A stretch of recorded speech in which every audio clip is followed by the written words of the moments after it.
তনুশ্রী চক্রবর্তী অভিনীত deep fridge ছবিটা মুক্তি পাবে সামনেই। ছবিতে আবির চট্টোপাধ্যায়ের সঙ্গে নায়িকার রসায়ন কেমন, TV9 বাংলার মুখোমুখি হয়ে সেই কথা জানালেন তনুশ্রী।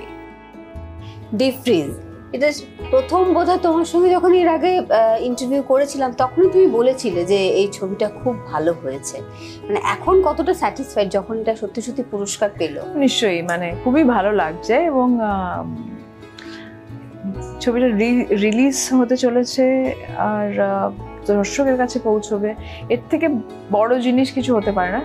যখন আমরা শুটিং করছিলাম এবং শুটিং হওয়ার পরে আমি অনেক জায়গায় অনেক ইন্টারভিউতে বলেছি যে ওয়েটিং, মানে everybody should wait for this film. কারণ এবার যখন ন্যাশনাল অ্যাওয়ার্ড পেয়েছে, আমি তো জানতাম না ন্যাশনাল অ্যাওয়ার্ড পাবে, তো যখন পেলো তখন ডেফিনেটলি মনে হলো যে হ্যাঁ খুবই ভালো লাগছে এবং যে কথাগুলো বলেছিলাম ভেবেছিলাম যেরকম হবে সত্যি হলো।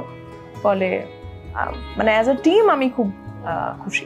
আবিরের সঙ্গে এর আগে অনেক ছবি করেছো, এই ছবিটাতে কতটা তোমাদের দুজনের কেমিস্ট্রি কতটা আলাদা দেখতে পাবে দর্শক? অবশ্যই দেখতে পাবে, কারণ ছবিটাই আমাদের কেমিস্ট্রি নিয়ে তৈরি একটা ছবি এবং কিভাবে তারা এই ক্রাইসিসটাকে হ্যান্ডেল করছে, জীবনটাকে হ্যান্ডেল করছে।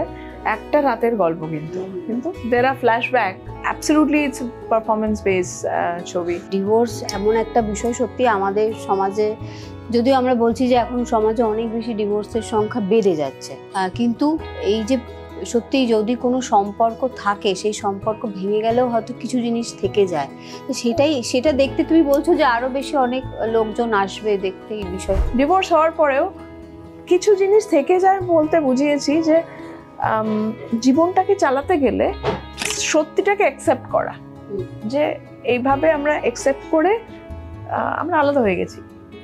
হ্যাঁ, তোমার মানে আমার কাটা দিচ্ছে গায়ে, তোমার প্রতি আমার মনে একটা জিনিস রয়েছে, কিন্তু যেটা রয়েছে সেটাকে আমি জাজ করবো না। আচ্ছা দেখে যদি দেবো, বলবো হয়তো না, মানে অনেক কথা বলি না আমরা, কিন্তু there are things যেটা চলে যায় না, থেকে যায় এবং আমার জীবন যেরকম চলছে ওটাও চলতে থাকে।